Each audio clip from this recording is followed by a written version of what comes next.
없어서 예수님으로 기도합니다. 아멘. 우리가 이 세상을 살아가면서 눈을 뜨면 우리가 뉴스를 접하게 됩니다. 우리가 매일매일 뉴스를 접할 때마다 어느 때는 좋은 뉴스, 기쁜 소식을 들을 때도 있지만 동시에 또 나쁜 소식, 슬픈 소식도 전해지는 경우가 많이 있습니다.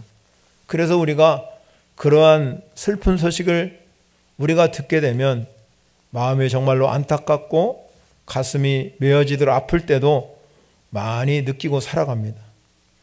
우리 시대뿐만 아니라 오늘 성경에서 말하는 예수님의 시대에도 기쁜 소식도 있고 슬픈 소식도 있었습니다. 성경은 구약과 신약으로 나눠지는데 구약의 마지막 선지자는 말라기입니다.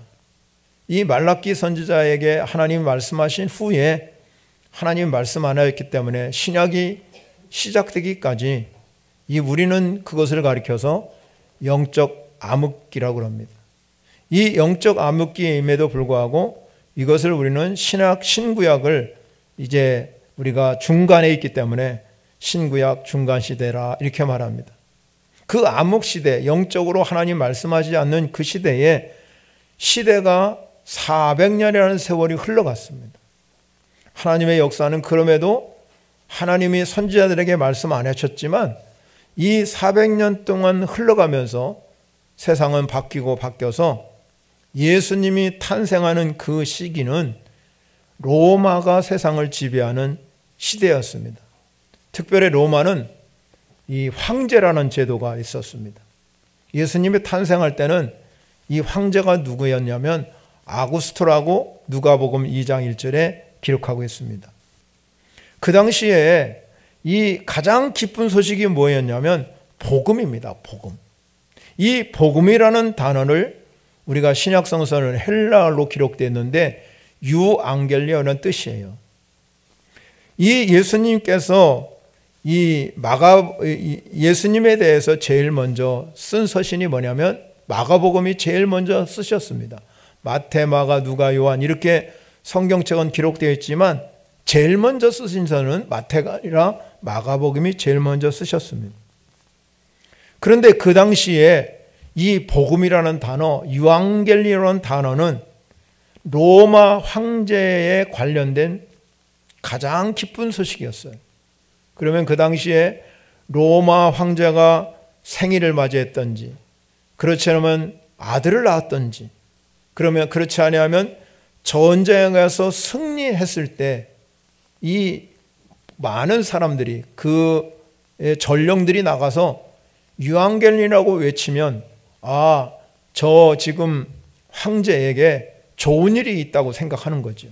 그러니까 전쟁에 승리했든지 또 아들을 낳았든지 그렇지 않으면 어떤 축하할 일이 생길 때 그 유앙겔리오라고 막 소리 지르면 모든 백성들은 그거를 황제에게 좋은 소식이 있다 이렇게 알아듣는 것입니다. 그런데 이 단어, 이 유앙겔리오라는 복음이라는 단어를 마가는 오늘 본문 1장 1절에 하나님의 아들 예수 그리스도의 복음의 시작이라, 복음이라는 단어를 성경에 가지고 왔어요. 이 성경에 가져와서 그 당시에 신적인 존재를 여겼던 황제에게만 쓰여졌던 단어를 예수 그리스도가 복음이라 이렇게 담대하게 증언한 사람이 마가였습니다. 그러면 그 당시는 얼마나 여러분 로마 시대는 모든 나라가 식민 통치 아래 지배를 받습니다. 종교의 자유는 그래도 허락은 하고 있지만 로마가 이 세상을 지배할 때 저항하거나 위협에 여러분 느끼면 이 로마가 진압을 해가지고 싹을 제거해버린 거죠. 그런데 이런 상황 가운데서 황제에게만 쓰여지는 이 복음이라는 단어를 마가가 오늘 본문에서 그 황제가 복음이 아니라 예수 그리스도가 복음입니다. 그렇게 증거하고 있습니다. 그리고 더 중요한 단어가 나와요. 1장에 보면 복음의 시작이라고 해요. 시작. 여러분, 태초에 하나님의 천지를 창조한 시작, 이 천지를 창조한 시작과 오늘 마가복음에 예수 그리스도가 이 땅에 오신 것은 천지를 재창조하는 것 같이 복음의 시작이 예수 그리스도의 놀라운 은혜의 경험이 이제부터 일어난다는 사실입니다. 여러분, 이렇게 유앙겔리온이라는 이 복음의 단어를 증거할 때마다 기쁜 소식이 울려 퍼지는 거죠. 오늘 우리가 살고 있는 시대는 이 마가가 살고 있는 시대와 별로 차이가 없습니다. 우리가 살고 있는 이 시대를 한번 되돌아보시기 바랍니다. 많은 사람들이 이 복음이라는 단어를 잘 모르죠. 어떤 것이 기쁜 소식일까? 나에게 돈이 많은 버는 것이 기쁠까? 권력을 지는 것이 기쁠까? 높은 자리에 올라가는 것, 쾌락과 욕망을 극대화하는 것들이 사람들은 그거를 복음이라고 생각하지. 그러나 우리가 이 시대를 살아가는 우리 그리스도인들에게는 그것이 우리가 복음이 아니라 진정한 복음은 예수 그리스도를 선포하는 것이 진정한 복음입니다. 여러분. 하나님 아들이신 예수 그리스도가 이 땅을 다스려가는 하나님의 통치를 받는 것이 진정한 기쁜 소식이요, 그게 좋은 소식, 바로 복음이라는 것입니다. 그렇다면 여러분, 복음이라는 뜻이 뭐냐 이 말이죠. 오늘 여러분이 말씀한 것처럼 하나님 아들 예수 그리스도의 복음의 시작이다, 이렇게 시작을 하잖아요. 그 당시 이스라엘 백성들은 굉장히 암울한 시대에 살고 있었습니다. 로마의 통치를 받아야 되고 자기들이 어떤 주권을 가지고 살지 않기 때문에 이스라엘 백성들에게는 늘 가지고 있는 꿈이 있어요. 그게 뭐냐면 이 구약 선지자들이 계속 말씀한 것이 하나님 나라를 이루어가는 거죠. 메시아 사상입니다. 그게. 우리에게는 지금 고통받고 힘들어했지만 언젠가는 메시아를 보내줄 것이다, 그렇게 생각하고 있었습니다. 그런데 그 메시아가 바로 예수 그리스도임을 마가가 강조하고 있습니다. 그래서 복음이라는 이 놀라운 건 황제의 소식이 아니라 예수 그리스도가 복음이다. 사도 바울은 로마서에서 복음이 뭘까 하는 것을 정확하게 우리에게 말씀해 주고 있어요. 로마서 1장에 가면 복음이라는 것은 육신의 혈통으로 얘기하면 다윗의 혈통에서 나셨다. 그러나 영으로 보면 죽은 자 가운데서 부활하셔가지고 능력으로 하나님의 아들일 됨을 선포했기 때문에 그분이 우리 주 예수 그리스도다, 이렇게 사도 바울이 고백했어요. 그럼 우리가 복음을 한마디로 요약하면 뭡니까? 따라합시다. 예수 그리스도의 죽음과 부활의 승리. 여러분이 진짜 이 세상을 살아가면서 복음이 뭐냐? 그러면 나 몰라요. 그게 아니라 복음은 예수 그리스도가 우리를 위해서 십자가에 죽으시고 그리고 우리를 살리기 위해서 부활의 승리를 하셨다는 거예요. 그래서 요약하면 딱 한마디입니다. 복음이 뭐냐? 다른 사람이 질문하면 예수 그리스도의 죽음과 부활의 승리, 이렇게 말하면 됩니다. 여러분. 오늘 그럼에도 불구하고 복음이 점점점 식어가고 있습니다.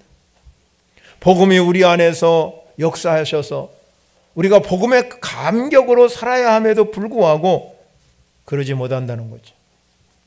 여러분, 진정한 복음은 부활의 영이 내 안에 거하는 겁니다. 부활의 영이 거한다는 것은 그리스도의 영이 거한다는 거예요. 로마서 8장 9절 하반절에 가면 누구든지 그리스도의 영이 없으면 그리스도의 사람 아니랍니다. 여러분 안에 그리스도의 영이 있어야 그리스도 사람이에요. 그러므로 우리가 예수 그리스도 그분을 믿음으로 받아들이는 그 순간에 내 영이 이 그리스도 영으로 거하게 하시는 복음의 능력이 나타나는 것입니다. 우리가 진정으로 예수 그리스도 그분을 믿는 그 믿음이 우리를 구원하게 하시지만 또한 우리를 예수 그리스도를 주인으로 모시고 살게 하도록 만드는 것이 바로 복음이라는 겁니다. 그래서 사도 바울은 복음을 통해서 이 복음이 하나님의 의를 이루어가고 계속해서 우리의 믿음을 통해서 이 일을 이루어갈 것을 강조하고 있습니다. 그렇기 때문에 여러분들이 그 복음을 잘 이해해야 됩니다. 오늘 이 마가는 중요한 것이 두 번째 뭐냐면 복음의 시작, 이 복음의 시작을 알렸어요. 그런데 이 복음을 시작을 알리면서 복음을 준비하는 삶을 살아야 되는데 그 복음을 준비하는 삶이 어떤 걸 통해서 준비되냐면 회개 세례를 통해서 준비해야 됩니다. 여러분, 이 복음이라는 것은 어느 날 갑자기 하늘에서 뚝 떨어진 것이 아니에요. 에베소서에 보면은 하나님의 구원의 경륜에 따라 가지고 창세전부터 이미 다 예정되어 있다 말씀하고 있어요. 전자에도 말씀드렸지만 이 사도 바울이 복음이다, 복음이 이렇다 하고 증거했을 때에 자기가 이렇게 복음을 알았던 것은 누가 자기를 가르쳐 준 게 아니라 이 복음이 영세전부터 이미 세상이 창조되면 감춰진 것인데 이제 예수 그리스도가 오심을 통해서 나타나셨죠. 그런데 자기가 이 복음을 깨달을 수 있는 것은 하나님의 계시에 따라서, 신비의 계시에 따라서 자기가 이 복음을 깨달았다는 겁니다. 하나님의 구원의 경륜은 그래서 구약 성서에서는 끊임없이 선지자를 통해서 이어내 왔습니다. 그런데 하나님께서는 오래전부터 창세전부터 준비한 이 복음을 예수 그리스도가 오심을 통해서 그 실체가 드러난 겁니다. 그런데 복음이신 예수 그리스도 오심 앞서서 예비된 사람이 있었다. 말라기 선지자와 이사야 선지자가 말했습니다. 그런데 그 예비된 사람은 하나님의 심부름꾼이요 광야에서 외치는 사람이다 이렇게 불렸습니다.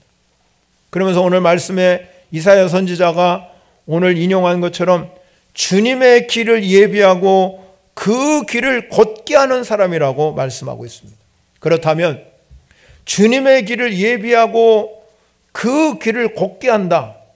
주님의 길을 예비하고 그 길을 곧게 한다는 의미가 뭘까 하는 거잖아요.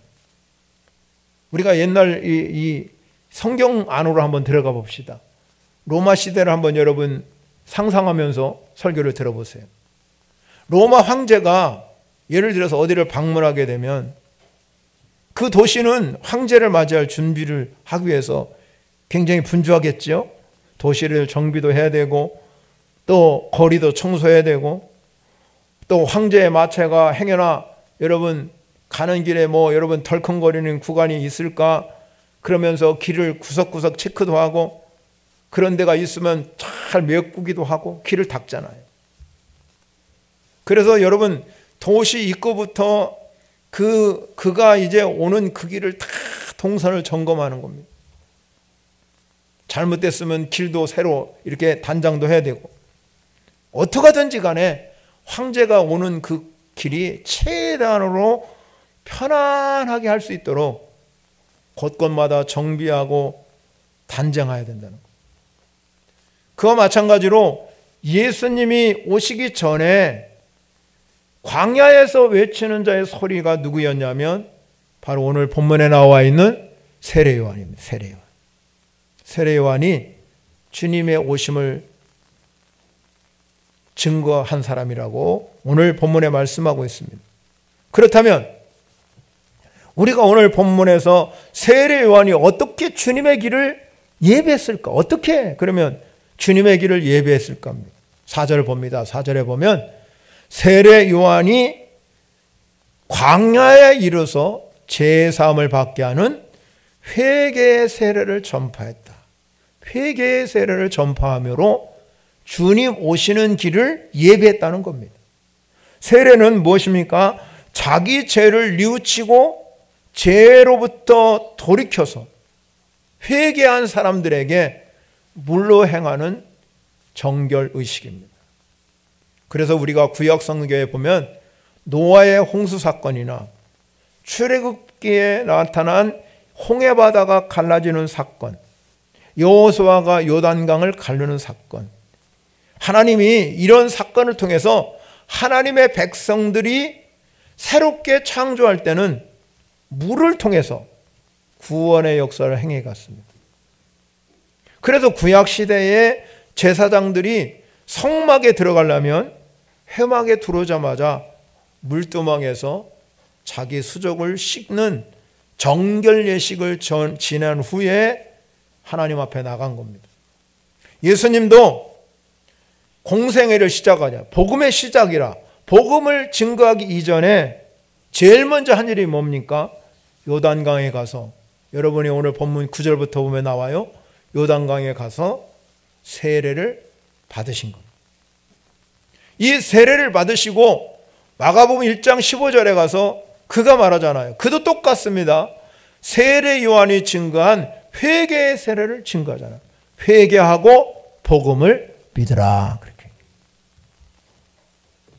예수님께서 십자가에 죽으시고 부활하신 후에 승천하기 전에 제자들에게도 당부한 말씀이 뭐냐면 성부와 성장과 성령의 이름으로 세례를 줄 것을.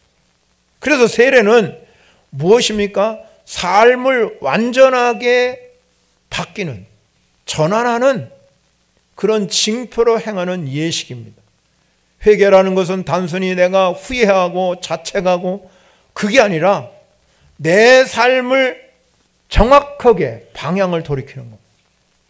그래서 이 주님께 회개하는 것이 바로 주님의 길을 준비하는 것이다.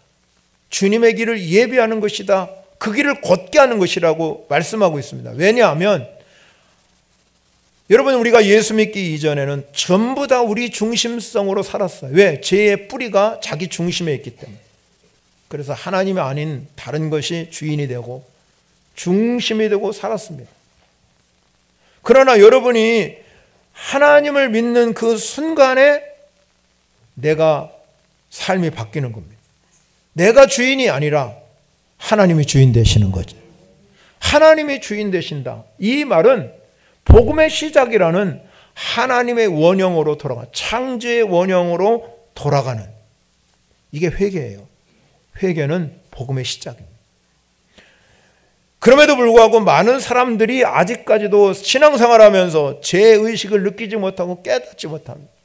주님 되심을 인정하지 않습니다. 그러나 여러분, 오늘 우리가 이 대림절에 주님 오실 길을 예비하는 사도 바울이, 세례 요한이 회개하라고 증거한 이 놀라운 은혜의 역사가 주님의 길을 예비하는 길인 걸 믿으시고, 우리는 다시 한번 내 삶을 점검하는 시간이 되어야 될 줄 믿습니다. 사랑하는 성도 여러분, 그런데 오늘 본문에서 중요한 게 있어요.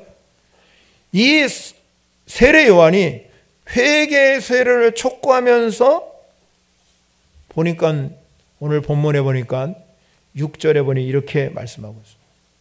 요한은 낙타털 옷을 입고 허리에 가죽 띠를 띠고 메뚜기와 석청을 먹더라. 이렇게 기록하고 있어요.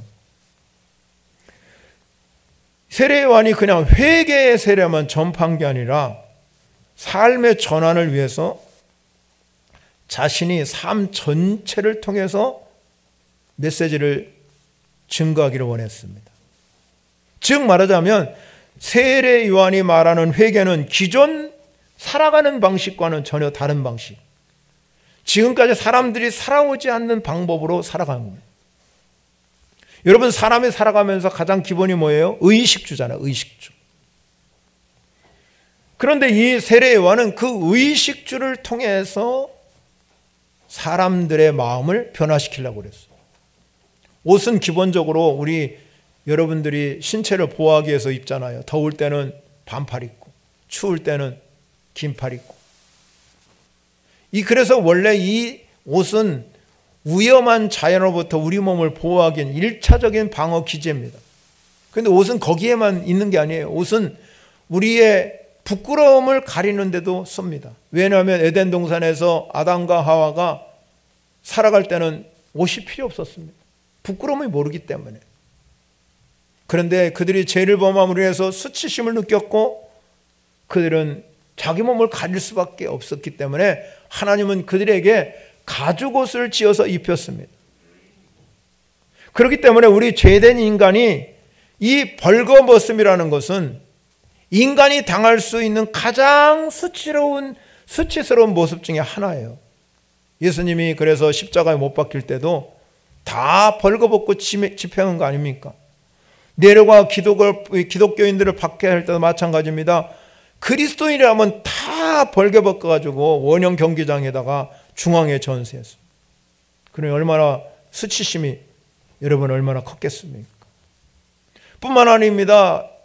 현대사회나 고대사회, 지금은 그렇지 않지만 고대사회는 사람의 신분과 지위의 척도였습니다.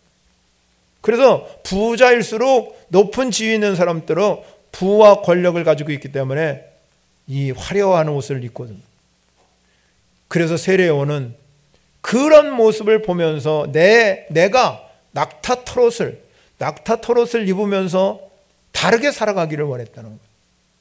그래서 주님 오실 걸 예비하기 위해서 이 낙타털옷을 입고 그리고 가죽으로 허리띠를 띠면서 자신을 단단하게 해가는 모습을 우리가 본문을 통해서 보게 됩니다. 이 세례 요한이 그렇게 낙타털옷을 입을 만큼 가난하지 않았어요. 왜냐하면 누가복음에 보면 이 세례 요한의 집안은 굉장히 여러분 부유층에 속하는 집안이었어요. 왜냐하면 제사장 가문에서 태어난 집안이기 때문에 어느 정도 이 여유가 있습니다. 그래서 그 당시에 사람들이 입던 옷들을 충분히 입고 살 수 있지만 이 세례 요한은 회개의 세례를 전파하면서 자기가 이 단호하게 자신의 삶을 통해서 자신의 옷차림을 통해서 그 당시에 모든 사람들이 주님께 메시아가 예수 그리스도라는 걸 증거하는 삶의 모습으로 보여줬다는 것 뿐만 아닙니다. 세례 요한이 오늘 본문에 석청을 먹었다. 석청 먹고 살 수 있습니까? 여러분 먹는 것이 얼마나 중요합니까? 그런데 이 세례 요한은 자기 집이나 성전에 살지 아니하고 광야에서 지내면서 메뚜기와 석청을 먹었어요. 그럼 이건 무슨 말씀입니까? 그 당시 여러분 우리가 음식을 얻으려면 내가 돈을 벌어야 되잖아요. 노동을 하고 그래서 가서 매매해가지고 음식을 얻어야 되지만 이 세례 요한은 그렇게 내가 노동을 해서 음식을 얻는 게 아니라 하나님이 주시는 양식을 얻었다는 겁니다. 하나님이 주시는. 이스라엘 백성들이 광야에서 만나를 먹은 것처럼 자연에서 모든 동물들이 주시는 그 양식을 먹음을 통해서 세상 사람들이 생각하는 자신의 능력을 의지하고 힘을 의지하고 돈을 의지하는 그런 방법으로 음식을 구한 것이 아니라 오직 하나님만이 능력자다. 하나님만이 전능자다. 하나님을 의지하기 위해서 이 삶의 전환을 통해서 세례 요한이 회개를 촉구한 겁니다. 예수님이 우리에게 말하잖아요. 무엇을 먹을까? 무엇을 마실까? 무엇을 입을까? 염려하지 말라. 이는 다 이방인이 구하는 것입니다. 하늘 아버지께서 이 모든 것이 너에게 있을 줄 아느니라. 그래. 세례 요한은 그걸 알았어요. 사랑하는 성도 여러분, 여러분들도 마찬가지입니다. 우리가 회개는 말로만 하는 게 행함이 있어요. 삶이 변화해요. 삶이 변하지 않으면 우리가 진정한 회개가 일어나지 않습니다. 선교적 삶이라는 것이 뭡니까? 나를 통해서 예수 그리스도 그분이 드러나는 게 선교적 삶이에요. 선교하는 교회도 중요하지만 여러분의 자체가 하나님께서 오직 성령이 너에게 임하시면 너희가 권능을 받는다. 그로 인해서 우리가 정말로 내 증인이 되라는 이 선교적인 삶이 얼마나 중요한지 모릅니다. 그것이 바로 세례 요한을 통해서 우리에게 주시고자 하는 이 회개의 세례입니다. 그러면 우리가 복음의 시작은 됐지만 복음이 여러분 시작만 하면 안 되잖아요. 끝내야 되고 잘 이루어가야 돼요. 복음이 잘 이루어지려면 오늘 이 세례 요한은 성령 세례를 받아야 된다는 거예요. 그래서 이 세례 요한은 자기는 물로 세례 주지만 다시 오실 이는 이 복음으로 오시는 이는 뭘 주신다? 성령 세례. 성령 세례. 사도 바울은 빌립보에서 뭐라고 하냐면 우리가 복음에 합당한 삶을 살아야 된다. 그러면 복음에 합당한 삶을 살기 위해서는 우리가 회개의 세례만 가지고는 안 된다는 겁니다. 회개의 세례를 뛰어넘어서 우리는 성령 세례를 받아야 돼요. 그래서 예수님이 승천에 올라가시면서 사도행전에 가면 요한은 물로 세례를 베풀었지만 너희는 몇 날이 못 되어서 성령으로 세례를 받을 것이다. 성령으로 세례를 받을 거라고 이 메시지를 들은 120명의 성도들이 모여가지고 기도했습니다.